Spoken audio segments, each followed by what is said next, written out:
Hello everyone, welcome to the tuition class. इस class में हम मेंसुरेशन के सेकंड पार्ट को पढ़ेंगे, जिसमें हम बेसिकली ट्रेपेजियम और रोम्बस को पढ़ेंगे। तो चलिए शुरू करते हैं। सबसे पहले ट्रेपेजियम। ट्रेपेजियम एक क्वाड्रिलेटरल है, जिसका मतलब है कि इसमें 4 साइड्स होती हैं, 1, 2, 3 और ये 4। ट्रेपेजियम की खास बात यह है कि इसके 4 में से 2 साइड पैरेलल होती हैं, जैसे इस फिगर में साइड ए और बी पैरेलल हैं और बाकी 2 साइड पैरेलल नहीं होती हैं। एच यहाँ पर ट्रेपेजियम की हाइट है, ठीक है। अगर हमें ट्रेपेजियम का एरिया निकालना है तो उसके लिए हम क्या करेंगे, सबसे पहले हम इसी के जैसा एक और ट्रेपेजियम बना लेंगे, फिर उसे पलट देंगे, जिससे क्या होगा कि ए साइड नीचे की तरफ हो जाएगी और बी साइड ऊपर की तरफ हो जाएगी। अब हम क्या करेंगे कि इन दोनों ट्रेपेजियम को जोड़ देंगे। जोड़ने के बाद आप ये देख पा रहे होंगे कि ये दोनों ट्रेपेजियम मिलकर एक नया शेप बना लिए हैं, और जिसके बारे में हम लास्ट क्लास में पढ़ चुके हैं। और ये शेप कौन सा है? पैरेललोग्राम। अगर हमें इस पैरेललोग्राम का एरिया निकालना है तो हमें केवल 2 चीज़ चाहिए, इसका बेस और हाइट। इन दोनों को मल्टीप्लाई करेंगे और बस हमारा एरिया आ जाएगा। लेकिन हम लोग तो ट्रेपेजियम पढ़ रहे थे, तो हम उसी टॉपिक पर आ रहे हैं। ये पैरेललोग्राम 2 ट्रेपेजियम से मिलकर बना है। इसका मतलब है कि इस पैरेललोग्राम का एरिया 2 ट्रेपेजियम के बराबर है, और पैरेललोग्राम का जो बेस है वो ट्रेपेजियम के 2 साइड से मिलकर बना है, बी और ए। इसका मतलब हम इस बेस की जगह बी प्लस ए लिख सकते हैं। बी प्लस ए लिखें या फिर ए प्लस बी ये लिखें, तो इस पैरेललोग्राम का एरिया हो जाएगा, अगर हम बेस की जगह ए प्लस बी लिखें तो ये हो जाएगा area A plus B into H. यहाँ तक तो कोई दिक्कत नहीं होनी चाहिए। हमने बेस की जगह बस ए प्लस बी रख दिया है और कुछ नहीं किया है। अब ये जो एरिया है वो पैरेललोग्राम का एरिया है, जो 2 इक्वल ट्रेपेजियम से मिलकर बना है, ये और ये। तो अगर हम कहें कि एक ट्रेपेजियम का एरिया क्या होगा, तो एक ट्रेपेजियम का एरिया होगा इसका आधा। इसको हाफ कर देंगे, वही एक ट्रेपेजियम का एरिया होगा। क्योंकि 2 ट्रेपेजियम का एरिया है A plus B into H, तो एक ट्रेपेजियम का एरिया हो जाएगा A plus B into H divided by 2, और उसी हिसाब से इसका भी एरिया हो जाएगा A plus B into H divided by 2। तो यहाँ से आपको एक ट्रेपेजियम का एरिया मिल गया, ठीक है।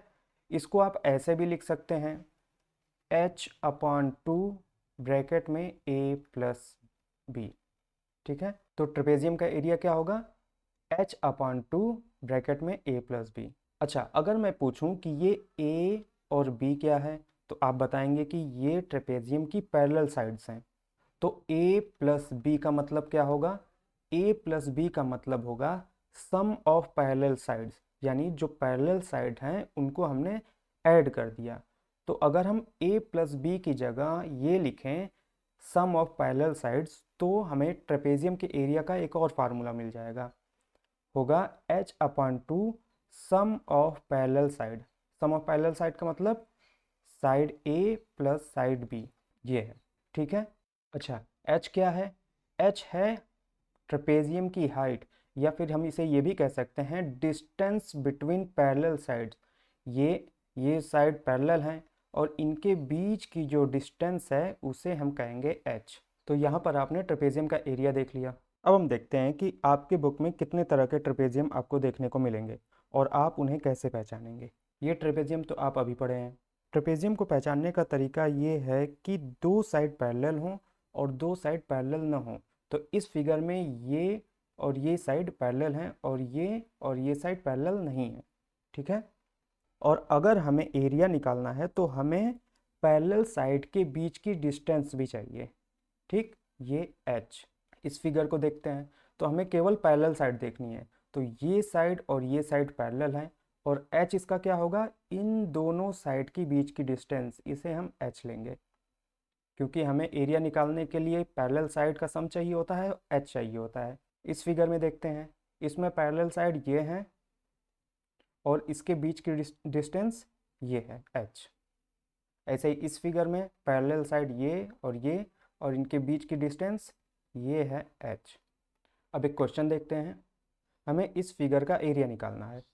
इसको हम दो तरीके से कर सकते हैं। हम इसको ट्रेपेजियम के फार्मूले से भी कर सकते हैं, और मान लीजिए आपको फार्मूला भूल गया है या नहीं याद है, तो उसके अलावा भी तरीका है, उससे भी कर सकते हैं। सबसे पहले हम इसे फार्मूले से करेंगे। तो एरिया का फार्मूला H/2 ब्रैकेट में A plus B. A plus B क्या है? Parallel side. तो ये हो जाएगा H, इसका ये H हो जाएगा 12 मीटर हाइट, 12/2 ब्रैकेट में 20 प्लस 30 पैरेलल साइड का सम, ये पैरेलल साइड है, ये हो जाएगा 6 6 और 20 30 50, ये हो जाएगा 300 मीटर स्क्वायर। ये तो फार्मूले से कर लिया। और मान लीजिए कि आपको फार्मूला याद नहीं है, तो हम क्या करेंगे, इस फिगर को हम दो हिस्सों में ब्रेक कर लेंगे।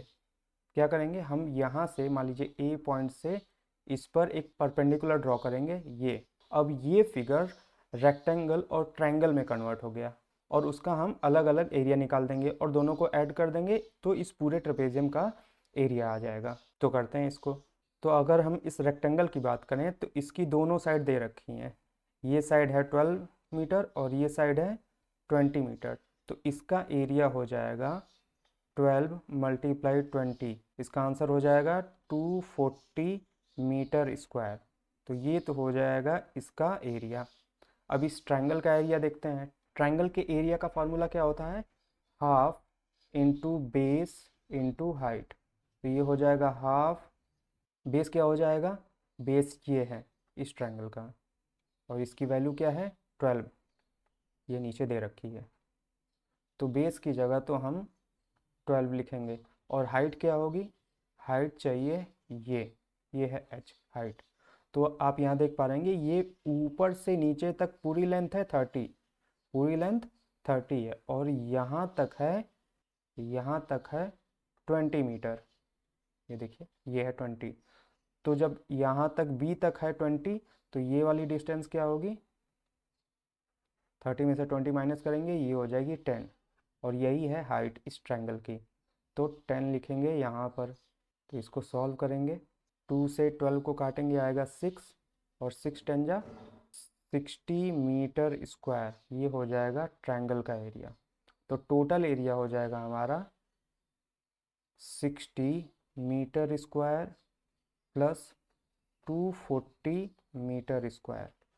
मीटर स्क्वायर ऐड होगा मीटर स्क्वायर 003, ये 300 मीटर स्क्वायर। ये आप फिगर को ब्रेक करके कर सकते हैं। और ये 300 मीटर स्क्वायर ये तो फार्मूले से आया है, h/2 ब्रैकेट में a plus B. Next question देखते हैं। इसको भी पहले हम फार्मूले से करेंगे और फिर बिना फार्मूले के यानी ब्रेक करके करेंगे। तो फार्मूला क्या है? एरिया हो जाएगा H/2 ब्रैकेट में a प्लस बी, यानी पैरेलल साइड का सम। हाइट है इसकी 3/2 ब्रैकेट में 7 प्लस 9, 3/2 मल्टीप्लाई 7 और 9 16, ये 2 से कैंसिल हो जाएगा 8 टाइम्स, ये हो जाएगा 3 मल्टीप्लाई 8, ये हो जाएगा आंसर 24 मीटर स्क्वायर। ये तो फार्मूले से हो गया। अगर मान लीजिए आपको फार्मूला नहीं याद है तो आप इसे ब्रेक कर सकते हैं छोटे छोटे शेप्स में। तो करते हैं। तो इसको हमने 3 शेप में ब्रेक कर लिया। ये एक ट्रायंगल है, ये भी ट्रायंगल है, और ये एक क्वाड्रिलेटरल है। तो इस क्वाड्रिलेटरल का एरिया तो आप इजीली निकाल लेंगे, क्योंकि एक लेंथ दे रखी है 7 और ये एक लेंथ दे रखी है 3। ये है 3 और ये है 7, इन दोनों को मल्टीप्लाई कर देंगे, एरिया आ जाएगा। तो 3 मल्टीप्लाई 7, ये हो जाएगा 21 मीटर स्क्वायर। तो इस क्वाड्रिलेटरल का तो हो गया 21 मीटर स्क्वायर। इस ट्रायंगल का निकालें। ट्रायंगल के एरिया के लिए चाहिए हमें half into base into height. तो हाफ ऐसे लिख लेंगे। बेस के लिए हम क्या करेंगे, देखिए ये टोटल लेंथ है 9, यानी पूरे बेस का लेंथ है 9, जिसमें से ये यहाँ से यहाँ तक की डिस्टेंस है 7, बचा 2, वो आ जाएगा, एक यहाँ आ जाएगा, एक और एक यहाँ पर। ठीक है, टोटल लेंथ 9 हो गई। तो हमें इसका बेस मिल गया 1, और हाइट क्या है 3। तो इसका एरिया हो जाएगा 3/2 यानी 1.5 मीटर स्क्वायर। और ऐसे ही इस ट्रायंगल का भी हो जाएगा half into base into height, हो जाएगा 3/2 इक्वल टू 1.5 मीटर स्क्वायर। तो दोनों ट्रायंगल को एक ही जगह ऐड कर लेते हैं। 1.5 मीटर स्क्वायर, ये हो जाएगा 3 मीटर स्क्वायर, ये हो जाएगा ट्रायंगल का, दोनों ट्रायंगल का। और क्वाड्रिलेटरल का क्या है, 21 मीटर स्क्वायर, उसमें 3 मीटर स्क्वायर ऐड कर देंगे तो हमारा आ जाएगा 24 मीटर स्क्वायर, पूरे ट्रेपेजियम का एरिया। तो चाहे आप ऐसे कर लीजिए या आप ऐसे कर लीजिए। अब हम रोम्बस के बारे में पढ़ेंगे। रोम्बस भी एक क्वाड्रिलेटरल है जिसमें इसकी चारों साइड्स इक्वल होती हैं। रोम्बस के दो डायगोनल्स होते हैं, जैसे पहला है D1 और दूसरा डायगोनल है D2। अब इन दो डायगोनल्स की खास बात ये होती है कि ये दोनों एक दूसरे के परपेंडिकुलर बाइसेक्टर होते हैं। अब ये परपेंडिकुलर बाइसेक्टर क्या होता है, ये दो वर्ड से मिलके बना है, परपेंडिकुलर और बाइसेक्टर। तो सबसे पहले हम ये समझेंगे कि परपेंडिकुलर क्या होता है। जस्ट सपोज कि ये एक लाइन है AB, इस पे हमने एक लाइन और खींचा CD। अगर ये CD लाइन AB लाइन से 90 डिग्री का एंगल बनाती है, 90 डिग्री का एंगल, तो हम ये कहेंगे कि CD is perpendicular to AB। ठीक है। अगर ऐसा ही होता कि मान लीजिए AB और ये CD लाइन कुछ ऐसे है, मान लीजिए 60 डिग्री का एंगल बना रही है CD, तो ये CD AB पर परपेंडिकुलर नहीं कहेगी। ठीक है, हम ये नहीं कहेंगे कि CD और AB परपेंडिकुलर है। अच्छा, तो आपको ये परपेंडिकुलर का कॉन्सेप्ट समझ में आया। अब ये बाइसेक्टर क्या होता है, बाइसेक्टर को समझिए। अब ऐसे समझिए कि अगर इस AB की लेंथ 10 सेंटीमीटर है, ठीक है, और जो CD इस लाइन को AB को जिस पॉइंट पे काट रही है, अगर ये पॉइंट इस पूरे AB को 2 इक्वल हाफ में ब्रेक कर देता है, कहने का मतलब A से D हो जाएगा 5 सेंटीमीटर और D से B तक ये भी हो जाए 5 सेंटीमीटर, तो हम ये कहेंगे कि ये जो CD लाइन है AB का परपेंडिकुलर बाइसेक्टर है। मतलब एक तो परपेंडिकुलर है, और बाइसेक्टर का मतलब जिस लाइन को वो लाइन काट रही है वो उस लाइन को दो इक्वल पार्ट में डिवाइड कर दे रही है। जैसे जैसे एक एग्जांपल और लूँ, मान लीजिए ये एक लाइन है AB, इसकी लेंथ है 10 सेंटीमीटर, और कोई लाइन यहाँ पे ऐसे काट रही है D पॉइंट पे CD, और इसको ब्रेक कर रही है 2 मीटर में और ये 8 मीटर में, और ये परपेंडिकुलर है। तो मैं ये कहूँगा कि CD AB पर परपेंडिकुलर तो है लेकिन बाइसेक्टर नहीं है। बाइसेक्टर क्यों नहीं है, क्योंकि इसे इक्वल हाफ में यानी AB को इक्वली डिवाइड नहीं कर रहा है। एक तरफ 2 मीटर छोड़ रहा है, एक तरफ 8 मीटर। अगर ये परपेंडिकुलर बाइसेक्टर इसे अगर होना होता तो ये AB को एकदम बीच में से काटती। ठीक है, यानी इधर भी 5, इधर भी 5। ठीक है, तो आई होप आपको समझ में आया होगा कि परपेंडिकुलर बाइसेक्टर क्या होता है। परपेंडिकुलर बाइसेक्टर का मतलब दोनों लाइन एक दूसरे के परपेंडिकुलर होनी चाहिए और दोनों लाइन एक दूसरे को हाफ हाफ डिवाइड कर देगी। जैसे D1 और D2 है, ये दोनों इस O पॉइंट पे मिल रही हैं और एक दूसरे पे 90 डिग्री का एंगल बना रही हैं। और बाइसेक्टर का मतलब ये D1 इस D2 को इक्वल पार्ट में डिवाइड करेगी और ये D2 इस D1 को भी इक्वल पार्ट में डिवाइड करेगी। जैसे अगर D2 की लेंथ मान लीजिए 8 सेंटीमीटर है, D2 की, ये D से B तक की लेंथ, D से B तक की लेंथ कितनी है, 8 सेंटीमीटर। तो ये AC यानी D1 इसको जिस पॉइंट पे O पे काटेगी तो वहाँ से हो जाएगा OD की लेंथ हो जाएगी 4 सेंटीमीटर, OD की लेंथ, और OB की लेंथ भी हो जाएगी 4 सेंटीमीटर।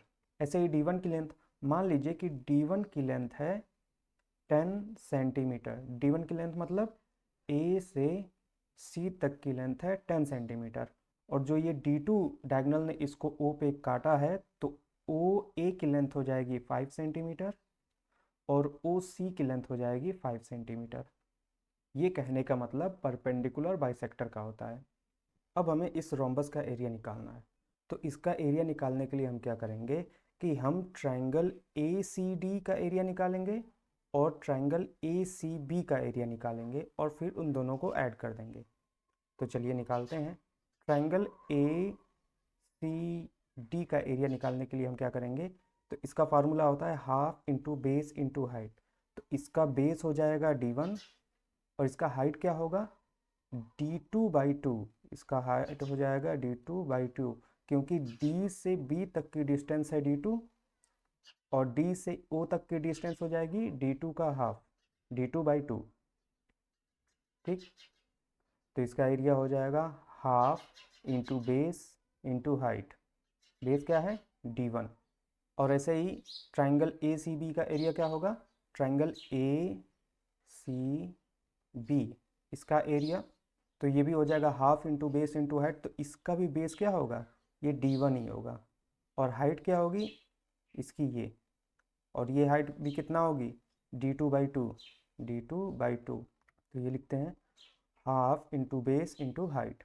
अब हम क्या करेंगे कि यहाँ पर देखिए हाफ d1 यहाँ पर भी है, हाफ d1 यहाँ पर भी है। इसे हम ले लेंगे कॉमन। कॉमन लेने के बाद क्या आएगा कि हाफ d1 बाहर हो जाएगा और ब्रैकेट के अंदर हो जाएगा d2/2 प्लस d2/2। ठीक है, अगर आपको कॉमन लेना नहीं समझ में आ रहा है तो आप इसको मल्टीप्लाई करके देख लीजिए। अगर इस वाले पोर्शन को हम ब्रैकेट में मल्टीप्लाई करेंगे तो यहाँ भी मल्टीप्लाई होगा, अलजेब्रा में पढ़ रखा है, और यहाँ भी मल्टीप्लाई होगा। तो क्या आएगा आप देखिए, हाफ d1 और d2, फिर इसका इसमें भी मल्टीप्लाई होगा हाफ d1 और d2/2। ठीक है, तो हमने कॉमन ले लिया। अब क्या होगा, ये d2/2 प्लस d2/2 इसको ऐड कर देंगे तो ये हो जाएगा d2। तो ये हो जाएगा हाफ d1 और ब्रैकेट में d2। तो एरिया ऑफ रोम्बस हो जाएगा half d1 d2। d1 d2 क्या है, इसके डायगनल्स हैं।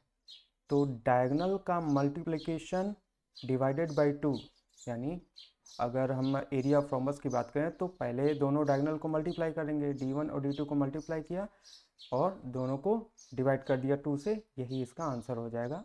एक क्वेश्चन करते हैं, पहले हम इसे फार्मूले से करेंगे फिर बगैर फार्मूले के। तो रोम्बस का एरिया का फार्मूला होता है हाफ d1 d2। ये हो जाएगा हाफ d1 और d2 की वैल्यू दे रखी है, ये देखिए एक डायगोनल ये है एक डायगोनल ये है, 7 सेंटीमीटर और 6 सेंटीमीटर। लिखेंगे 7 × 6, 2 से इसे हम काट देंगे 3, ये हो जाएगा 21 मीटर स्क्वायर। ठीक, ये तो फार्मूले से हो गया। और बाई चांस आपको फार्मूला याद नहीं है तो आप ऐसे भी कर सकते हैं, इस ट्रायंगल का एरिया निकालिए और इस ट्रायंगल का एरिया निकालिए। तो इस ट्रायंगल का एरिया निकालेंगे हाफ इंटू बेस क्या हो जाएगा, बेस ये है ए से सी तक, ए से सी तक बेस क्या है 7, इंटू हाइट क्या होगी, हाइट ओ से डी, ओ से डी कितना हो जाएगा, अगर डी से बी तक 6 है तो ओ से डी तक क्या होगा 3, आधा आधा, ये भी 3 होगा और ओ से बी तक ये भी आधा 3। तो हाइट क्या हो जाएगी 3। तो ये हो जाएगा 21/2।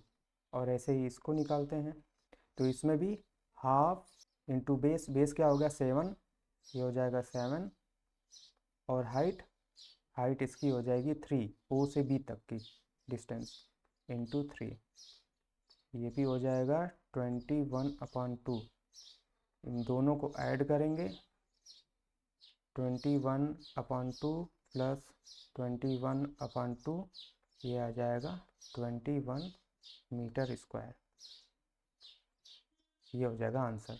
अब अगर हमें किसी जनरल क्वाड्रिलेटरल का एरिया निकालना है तो हम क्या करेंगे कि सबसे पहले हम उसमें एक डायगोनल ड्रॉ करेंगे जिससे वो क्वाड्रिलेटरल दो ट्रायंगल में कन्वर्ट हो जाए।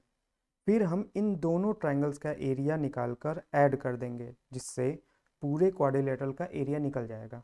अब हमें इस ट्रायंगल ए बी सी का एरिया निकालना है और ट्रायंगल का एरिया का फार्मूला क्या होता है, half into base into height. ठीक है, तो बेस तो हो जाएगा ये डी, और हाइट निकालने के लिए हम क्या करेंगे, इस बी पॉइंट से इस डायगोनल AC पर एक परपेंडिकुलर ड्रॉ करेंगे जिसे हम बोलेंगे H1, जिससे इस ट्रायंगल ABC का एरिया हम निकाल लेंगे। ये हो जाएगा हाफ इंटू बेस रखेंगे D और हाइट रखेंगे H1। ऐसे ही इस ट्रायंगल का भी एरिया निकालने के लिए हम क्या करेंगे, D पॉइंट से एक परपेंडिकुलर ड्रॉ करेंगे इस बेस पर और उसे हम बोलेंगे H2। ठीक है, फिर इन दोनों का एरिया निकाल के हम ऐड कर देंगे और पूरे क्वाड्रिलेटरल का एरिया आ जाएगा। तो चलिए उसे करते हैं। एरिया ऑफ क्वाड्रिलेटरल ABCD हो जाएगा एरिया ऑफ ट्रायंगल ABC और area of triangle ADC। ABC triangle एक है और एक ट्रायंगल है ADC।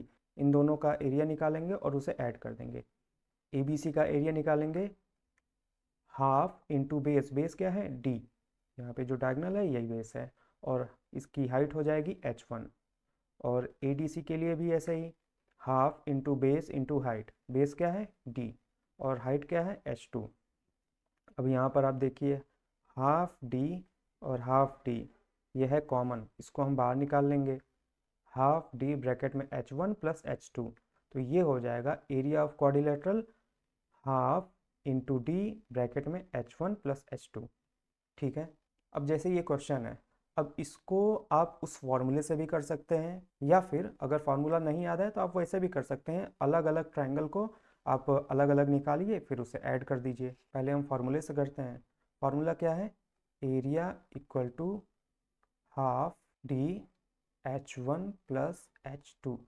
हाफ हो जाएगा, D क्या है, D है डायगोनल A से C की डिस्टेंस 5.5 ब्रैकेट में, ये है H1, ये है H2, 2.5 प्लस 1.5 ब्रैकेट बंद, ये हो जाएगा हाफ मल्टीप्लाई 5.5 ब्रैकेट में हो जाएगा, ये हो जाएगा 4, हाफ 5.5 मल्टीप्लाई 4, इसको मैं यहाँ से 2 बार काट दूंगा तो 5.5 मल्टीप्लाई 2 ये हो जाएगा 11 मीटर स्क्वायर। तो ये तो हो गया फार्मूले से। अब आप मान लीजिए फार्मूला याद नहीं है तो आप इस ट्रायंगल का अलग से निकाल लीजिए, इस ट्रायंगल का अलग से निकाल दीजिए और उसे ऐड कर दीजिए। तो निकालते हैं।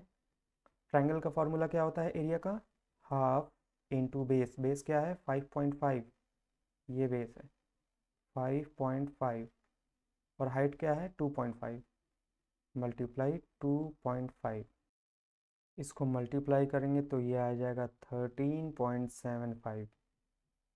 इसको ऐसे ही लिखते हैं 13.75 डिवाइड बाई 2। अब इसको सॉल्व करते हैं। ये भी हो जाएगा हाफ इंटू बेस हो जाएगा 5.5 इंटू हाइट हो जाएगा 1.5, ये हो जाएगा 1/2 मल्टीप्लाई 8.25, ये हो जाएगा 8.25 डिवाइडेड बाई 2। अब एक ये आया है एक ये आया है, इसको हम ऐड कर लेंगे। 13.75 divided by 2 plus 8.25 divided by 2, ये हो जाएगा 22/2। इसको भी सॉल्व करेंगे, ये हो जाएगा 11 मीटर स्क्वायर। ठीक है, तो आप चाहे जैसे करिए, फार्मूला तो आप याद ही रखिए। फार्मूला से होता है कि आपका जो आंसर है जल्दी आ जाएगा और इजीली आ जाएगा। बाई चांस आपको अगर फार्मूला भूल जाता है तो आप अपने बेसिक तरीके से भी कर सकते हैं। ठीक है, तो इस क्लास में बस इतना ही। अब नेक्स्ट क्लास में हम एक्सरसाइज करेंगे। Thanks for watching.